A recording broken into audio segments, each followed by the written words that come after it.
బాప్తిస్మం తీసుకొని కూడా చాలామంది బల్లలో చెయ్యి వెయ్యట్లేదు. నేను చూస్తున్నాను.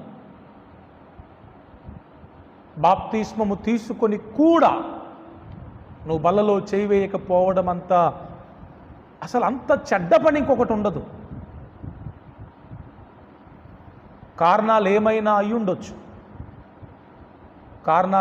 అయ్యుండొచ్చు.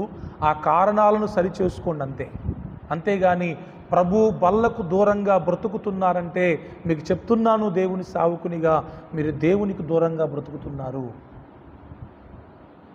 ప్రభు శరీరానికి, ప్రభు రక్తానికి దూరంగా బ్రతుకుతున్నారంటే ప్రభువుకే మీరు దూరంగా బ్రతుకుతున్నారు.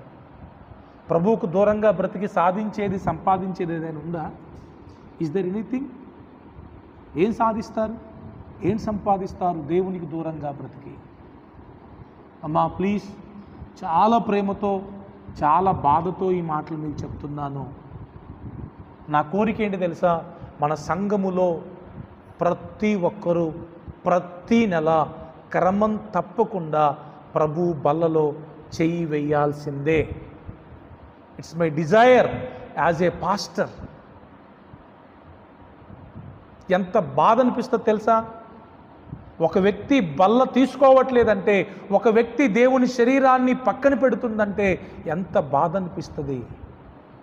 నాకు ఒక సేవకునిగా ఈ సిస్టర్ ఎందుకు తీసుకోవట్లేదు, ఈ బ్రదర్ ఎందుకు తీసుకోవట్లేదు? అయ్యో, what is wrong with them?